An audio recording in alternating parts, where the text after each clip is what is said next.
المصطفى وعلى آله وأصحابه نجوم الهدى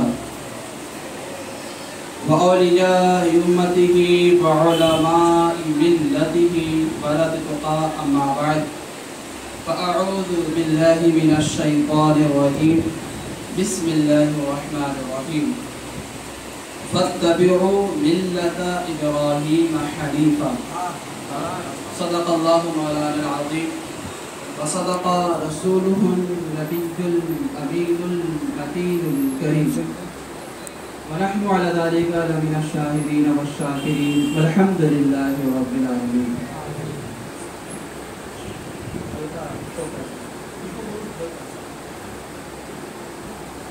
سب سے پہلے میں آپ لوگوں سے سوال کرنا چاہوں گا تقریر شروع کرنے سے پہلے یہ بتائیں کہ ہم مسئلے میں کس امام کی پیروی کرتے ہیں؟ کوئی جانتا ہے؟ کسی کو معلوم ہے ہم مسئلے میں کس امام کی پیروی کرتے ہیں؟ ہمارے امام کا نام کیا ہے؟ وہ یہ بات بتائیں. کسی کو معلوم ہے؟ تو لقب نام بتائیں. ماشاء اللہ اتنے سارے لوگوں میں میرے خیال سے 1 سے 2 3 لوگوں کو معلوم، باقی سینکڑوں لوگ بیٹھے ہیں ان کو معلوم ہی نہیں ہمارے امام کا نام کیا ہے. افسوس کی بات ہے. یہ ہمارے قوم کا ایک المیہ ہے کہ ہمارے قوم کا بچہ یہ تو جانتا ہے کہ سلمان خان کون ہے، شاہ رخ خان کون ہے. فلم کے ایک ہیرو کے بارے میں تفصیلی طور پر آپ معلومات لے لیں، ہمارے قوم کا بچہ آپ کے بارے میں بتا دیں. مگر افسوس کی بات یہ ہے کہ اگر ہم اپنے بچوں سے کیا اپنے بڑوں سے اگر پوچھیں کہ ہمارے امام کا نام کیا ہے، ہم مسئلے میں کس امام کی پیروی کرتے ہیں، تو ہمارے بڑے لوگوں کو معلوم نہیں کہ ہم کیا ہیں، کس مسلک کے ماننے والے ہیں، ہمارے امام کا نام کیا ہے، ہمارے امام کے بارے میں کیا معلومات ہیں، کسی کو نہیں. یہ افسوس کی بات ہے. اسی درد کو لے کر آج میں آپ کے سامنے یہ موضوع لے کر آیا ہوں، شان امام اعظم ابو حنیفہ. کسی نے سرکار امام اعظم ابو حنیفہ کی شان میں کہا شافعی، مالکی، احمد اور امام حنیف. شافعی، مالکی، احمد اور امام حنیف، 4 باغ امامت پہ لاکھوں سلام.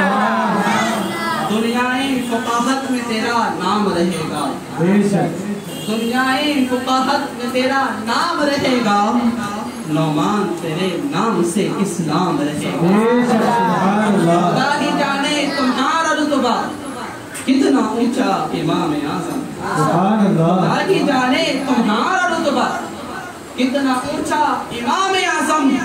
سبھی اماموں نے تم کو اپنا امام مانا امام اعظم. سبھی اماموں نے تم کو اپنا امام مانا امام اعظم. ہمارے آقا ہمارے مولا امام اعظم ابو حنیفہ، ہمارے آقا ہمارے مولا امام اعظم ابو حنیفہ، ہمارے ملجا ہمارے بابا امام اعظم ابو حنیفہ. زمانے بھر میں بہت تجسس کیا لیکن زمانے بھر میں بہت تجسس کیا لیکن ملا نہ کوئی امام تم سا امام اعظم ابو حنیفہ. ملا نہ کوئی امام تم سا امام اعظم ابو حنیفہ. اور جو تیری تقلید شرک ہوتی محدثین ہوتے سارے مشرک. جو تیری تقلید شرک ہوتی محدثین ہوتے سارے مشرک. بخاری و مسلم ابن ماجہ امام اعظم ابو حنیفہ. بخاری و مسلم ابن ماجہ امام اعظم ابو حنیفہ. آئیے سب سے پہلے آقا انعامدار مدینے کے تاجدار دونوں عالم کے مالک و مختار شہر یار ایران تاجدار حرم نوبہار شفاعت شب اسرا کے دولہا جناب احمد مجتبی و محمد مصطفیٰ صلی اللہ علیہ وسلم کی بارگاہ بے کسمنہ میں جھوم کے درود پاک کا ہدیہ پیش کریں. پڑھیں دربار اللہم صلی اللہ علیہ وسلم.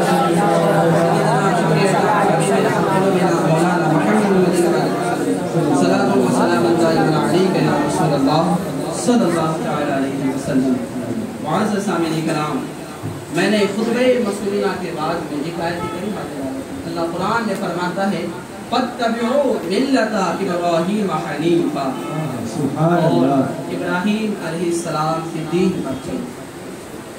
اے اسلام کے مقدس شہزادے، علامہ سید شاہ غلام الحق قادری رحمۃ اللہ علیہ کی کتاب امام اعظم میں لکھتے ہیں کہ امام اعظم ابو حنیفہ رحمۃ اللہ علیہ جب قرآن پاک کی تلاوت کر رہے تھے، جب اس آیت پہ پہنچتے ہیں تو آپ رک جاتے ہیں، اور اس میں جو حنیفہ کا جو لفظ آیا ہے، سرکار امام اعظم ابو حنیفہ رحمۃ اللہ علیہ کو اتنا پسند آتا ہے کہ آپ اسی کو اپنی کنیت رکھ لیتے ہیں اور ابو حنیفہ کا۔ حنیفہ کا معنی کیا ہوتا ہے؟ حنیفہ کا مفہوم یہ ہے باطل ادیان کو چھوڑ کر دین حق کو قبول کرنے والا۔ میرے امام اعظم ابو حنیفہ کا نام ہے حضرت نعمان بن ثابت۔ نعمان آپ کا نام تھا، ثابت آپ کے والد کا نام، اور زوقی آپ کے دادا کا نام۔ امام اعظم ابو حنیفہ رحمۃ اللہ علیہ جب چھوٹے سے تھے تو آپ کے دادا حضرت زوقی رحمۃ اللہ علیہ آپ کو بہت ملے کہ حضرت علی رضی اللہ عنہ کے پاس لے گئے۔ یہ میرا پوتا ہے، آپ اس کو تحریک کر دیں، اس کو کہتے ہیں دلوانا۔ اس وقت شیر خدا مولا کائنات حضرت علی رضی اللہ تعالیٰ فالودہ کھا رہے تھے، آپ نے اپنے منہ میں ڈالا، اس کے بعد نکال کر کے امام اعظم ابو حنیفہ رحمۃ اللہ علیہ ہاتھ اٹھا کر دعا کی، ان کی دعا کے برکت سے آج پوری دنیا کی امام بن کے چمکے۔ اور آخر ایک یہ بھی سوال ہوتا ہے کہ آپ کو ابو حنیفہ کہتے کیوں؟ اس کے بے شمار جوابات ہمارے علماء نے دی، ان میں سے ایک تحریک کی جواب یہ ہے کہ آپ کے جو شاگرد ہوا کرتے تھے، میری تقریر کا مقصد یہ ہوتا ہے کہ میں ایسی باتیں رکھوں جو ہمارے عوام کو کچھ فائدہ پہنچے، معلومات میں اضافہ ہو۔ صرف واقعہ بیان کرنا یہ میرا مقصد نہیں ہوتا، میں چند علمی باتیں آپ کو پہنچانا چاہتا ہوں۔ ہمارے امام تھے کیا؟ تو امام اعظم ابو حنیفہ کو ابو حنیفہ کہتے ہیں۔ علماء نے اس کا ایک جواب دیا کہ آپ کا جو حلقہ درس تھا وہ بہت وسیع تھا، اور آپ کے شاگرد اپنے ساتھ میں قلم اور دوات لے کر بیٹھتے تھے، اور اہل عراق دوات کو حنیفہ کہا کرتے تھے، اسی نسبت سے آپ کو ابو حنیفہ کہا جاتا ہے۔ اے اسلام کے مقدس شہزادوں، امام اعظم ابو حنیفہ ایسی شخصیت کا نام ہے جس سے تاریخ دل بھی ضیاء پاتی ہے۔ امام اعظم ابو حنیفہ کی شخصیت وہ شخصیت ہے کہ جن کے بارے میں امام شافعی کو بھی کہہ دینا پڑا الناس عیال فی ابی حنیفہ فی الفقہ، کہ لوگ فقہ کے معاملے میں امام اعظم کے بال بچے ہیں۔ ذرا غور کریں، امام شافعی کیا کہہ رہے ہیں کہ بڑے بڑے ائمہ ہوں، لیکن امام اعظم کے سامنے ان کی حیثیت ایک بچے کے مانند ہوا کرتی ہے۔ آؤ میں آپ کو بتاؤں، امام سفیان ثوری ہیں، بہت بڑے اپنے وقت کے مجتہد ہیں، وہ بھی امام اعظم کی تعریف کے بغیر نہ رہ سکے۔ وہ کہتے ہیں اے امام اعظم ابو حنیفہ، اللہ تمہارے سینے پر وہ علم اندیلتا ہے جو ہم میں سے کسی کو بھی نہیں ملا۔ اے اسلام کے مقدس شہزادوں، گویا کہ امام سفیان ثوری یہ کہنا چاہتے ہیں اے امام اعظم ابو حنیفہ، اللہ نے آپ کو شریعت کا وہ علم عطا کیا ہے جو ہم میں سے کسی کو بھی نہیں ملا۔ آؤ میں آپ کو بتاؤں، ایک بہت بڑے مجمع میں، بھرے ہوئے مجمع میں علامہ ابن شبرمہ کھڑے ہو گئے اور پکار کر کہتے ہیں اے امام اعظم ابو حنیفہ، عورتوں کی کوکھ اب تجھ جیسا ذہین بچہ جنم نہیں دے سکتی ہے، اور تجھ پر علم بے ساختہ برستا ہے، اور آپ اپنے وقت کے بہت بڑے امام ہیں۔ اور کہہ رہا ہے علامہ ابن شبرمہ بھری مجلس میں کہہ رہے ہیں، یہ ہمارے امام کا مقام۔ بلکہ امام اعظم کے شاگرد امام ابو یوسف سے جب کوئی مسئلہ پوچھا جاتا تو وہ اپنے استاذ کا فیض لٹاتے ہوئے مسئلے کا جواب بھی دیتے، ہر سوال کا جواب بھی دیتے، اور ساتھ میں یہ ارشاد بھی فرماتے تھے کہ میرے آقا امام اعظم ابو حنیفہ نے یہ ارشاد فرمایا ہے کہ جس نے خدا کے ساتھ اپنا رشتہ ابو حنیفہ کے علم سے جوڑ لیا اس نے اپنے دین کو محفوظ کر لیا۔ اے اسلام کے مقدس شہزادوں، ذرا غور کریں کہ امام اعظم کا مقام کیا ہے، امام اعظم کا رتبہ کیا ہے۔ آؤ میں آپ کو بتاؤں، امام مالک رحمت اللہ، کون امام مالک؟ وہ امام مالک جن کے بارے میں حدیث میں آتا ہے وہ اپنے وقت کے بہت بڑے عالم بنے گے مدینہ شریف، جن کو کہا جاتا ہے کہ مدینہ شریف میں یہ اپنے وقت کے بہت بڑے عالم کہلاتے تھے۔ وہ امام مالک جب ان کو قضائے حاجت لگتی، جب ان کو قضائے حاجت لگتی تو مدینہ شریف میں نہیں کرتے، مدینہ شریف کے باہر جا کر اپنی حاجت کو پوری کرتے تھے۔ کسی نے پوچھا تھا، اے امام مالک آپ تو مدینہ کے بہت بڑے امام ہیں، آخر آپ گھوڑے پہ سوار کیوں نہیں ہوتے ہیں، آپ گھوڑے پہ سواری کیوں نہیں کرتے؟ تو امام مالک نے جواب دیا تھا اور عشق والا جواب دیا تھا۔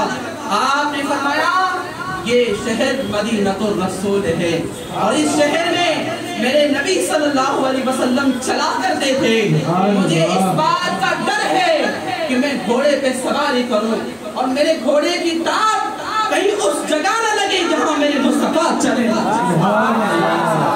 بڑا عشق کا جواب دیا تھا امام مالک، اتنا عشق تھا اپنے نبی سے۔ وہ امام مالک ایک مجلس میں کھڑے ہوتے ہیں اور پکار کر کہتے ہیں، اے لوگوں سن لو، یہ امام اعظم ہے، امام اعظم اگر یہ کہہ دے کہ یہ لکڑی کا ستون سونے کا ہے تو مان لینا، ورنہ قسم ہے خدا کی یہ ایسا شخص ہے کہ دلائل کے ذریعے یہ ثابت کرے گا کہ لکڑی کا ستون سونے کا ہے۔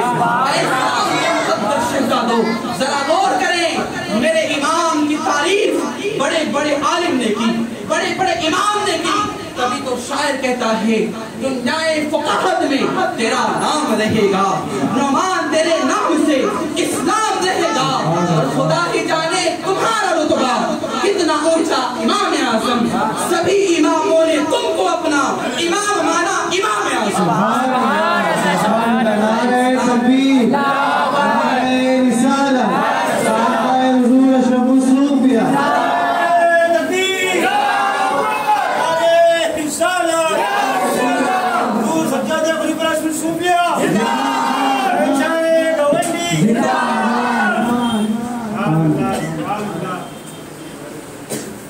معزز سامعین کرام، امام اعظم ابو حنیفہ کی شان حقیقی معنوں میں کوئی بیان نہیں کر سکتا، بلکہ آپ کو بتاؤں علامہ موفق بن احمد مکی رحمۃ اللہ علیہ لکھتے ہیں کہ امام اعظم ابو حنیفہ رحمۃ اللہ علیہ خود فرماتے ہیں کہ میں نے حضرت انس بن مالک رضی اللہ تعالیٰ عنہ کو دیکھا کہ وہ سرخ رنگ کا خضاب لگایا کرتے ہیں۔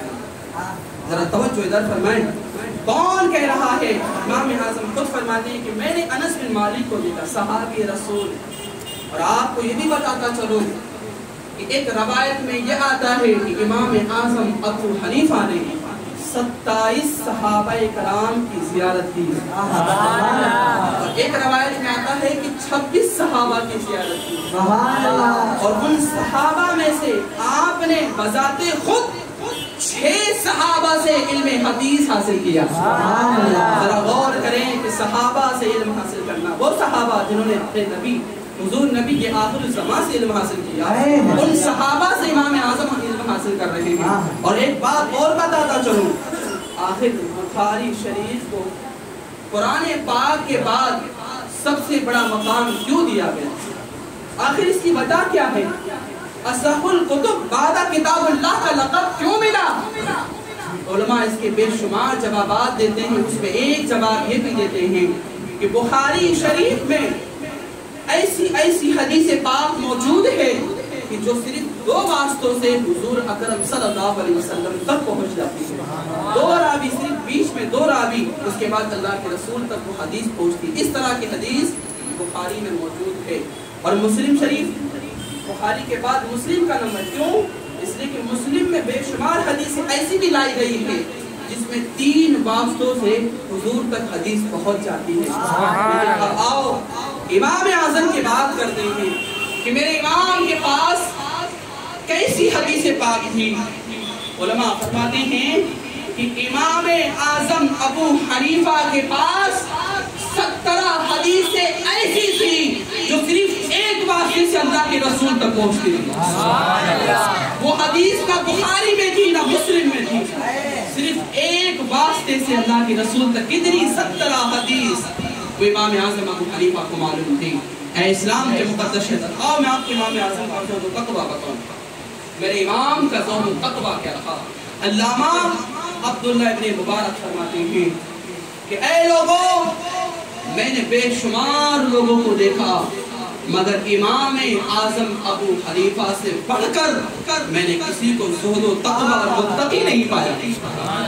علامہ مکی بن ابراہیم فرماتے ہیں، پکار اٹھتے ہیں، فرماتے ہیں میں تو کوفہ والوں کے ساتھ میں رہا ہوں لیکن پورے کوفہ میں نے امام اعظم سے بڑھ کر کسی کو متقی پایا نہیں. اسلام کے مقدس شہزاد امام راضی لکھتے ہیں امام اعظم ابو حنیفہ رحمۃ اللہ علیہ باہر تشریف لے جا رہے ہیں. اتفاقاً آپ کے جوتے مبارک میں ایک نجاست لگ جاتی ہے. آپ نے اپنے جوتے کو جھاڑا تو نجاست اڑ کر کے ایک شخص کی دیوار پہ لگ گئی. اب امام اعظم ابو حنیفہ سوچتے ہیں کہ اگر میں دیوار کو کھرچتا ہوں، نجاست کو کھرچتا ہوں تو دیوار گندی ہوتی ہے، اور اگر میں نجاست کو نکالتا ہوں تو دیوار کی مٹی بھی نکلتی ہے. اتنا تقویٰ دیکھیں. آج کا کوئی ہوتا تو نکال کے پھینک دیتا یا اسے چھوڑ کے ہی چلا جاتا، جانے دو کسی کا نہیں ہوتا نا. لیکن امام اعظم کا تقویٰ دیکھیں. آپ کھڑے ہو گئے، اس کے بعد دروازے کی دستک دیتے ہیں. مکان کا مالک باہر نکلتا. اتفاقاً وہ مکان کا مالک مجوسی تھا اور امام اعظم ابو حنیفہ سے قرضہ لیا ہوا تھا. وہ عرض کرتا سوچتا ہے ابھی مجھ سے قرضہ مانگے ہیں. وہ عذر پیش کرتا ہے، عرض کرتا ہے اے امام اعظم ابھی میرے پاس پیسے نہیں ہیں، مجھے تھوڑی سی مہلت دے دو، میں آپ کو آپ کا قرضہ واپس لوٹا دوں گا. میرے امام فرماتے ہیں نادان قرض کو چھوڑ، میں تو اس الجھن میں پریشان ہوں کہ میں تیرے دیوار کو کیسے صاف کروں. سارا واقعہ امام اعظم اس شخص کو بتاتے ہیں. جب وہ امام اعظم کے زہد و تقویٰ کو دیکھتا ہے، امام اعظم کے کمال کو دیکھتا ہے تو پکار اٹھتا ہے اے امام اعظم آپ میرے دیوار کو بعد میں صاف کیجئے گا، پہلے میرے دل کو صاف کریے، پڑھائیے کلمہ اشہد ان لا الہ الا اللہ و اشہد ان محمد رسول اللہ. امام اعظم نے اس کو کلمہ پڑھایا اور مذہب اسلام میں داخل کر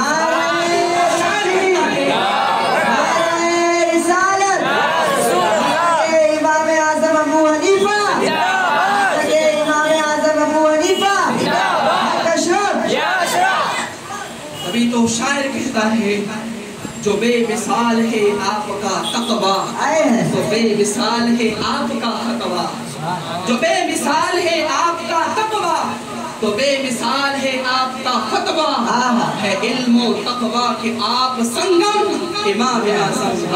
اسلام کے مقدس شہزادوں میں تین حدیث پیش کر کے میں اپنے گفتگو ختم کر دوں گا.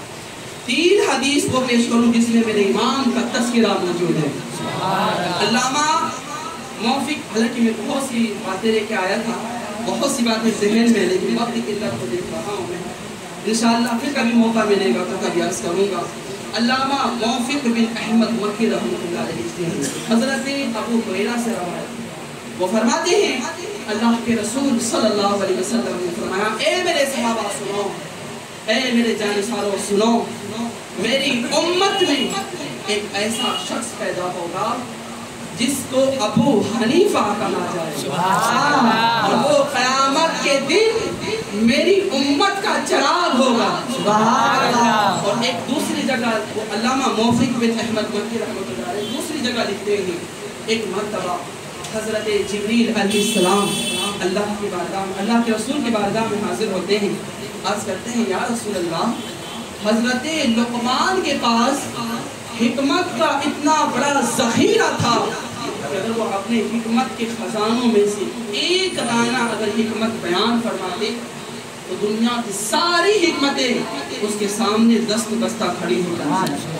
اللہ کے رسول جب یہ سنتے ہیں تو سوچنے لگتے ہیں کاش میری امت میں بھی کوئی ایسا شخص پیدا ہو. جو حضرت لقمان کی حکمت کا سرمایہ ہوتا، اتنا سوچ رہے تھے کہ جبریل امین دوبارہ حاضر خدمت ہوتے ہیں، عرض کرتے ہیں یا رسول اللہ، آپ کی امت میں اللہ ایسے شخص کو پیدا فرمائے گا جس کا نام نعمان ہوگا، جسے ابو حنیفہ کہا جائے گا، اور ان کے پاس حکمت کا اتنا بڑا خزانہ ہوگا کہ جب وہ اپنی حکمت کے خزانے میں سے ایک دانہ بیان فرمائیں گے، دنیا کی ساری حکمت ان کے سامنے دست بستہ یہ بات اللہ کے رسول سنتے ہیں تو حضرت انس بن مالک کو بلاتے ہیں اور اپنے منہ کا مبارک لعاب دہن نکال کر کے حضرت انس بن مالک کے منہ میں رکھتے ہیں اور فرماتے ہیں اے انس، یہ میری امانت ہے، ابو حنیفہ کو دے دینا۔ اسلام کے مقدس شہزادوں،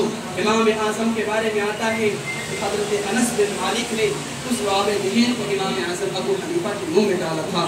اور آپ کو بتاؤں، ایک اور روایت میں آتا ہے اللہ کے رسول فرماتے ہیں اے میرے صحابہ سنو، میری امت میں ایک ایسا شخص پیدا ہوگا جسے لوگ ابو حنیفہ کہیں گے، یہ میری سنت اور اللہ کے دین کو زندہ کرے گا۔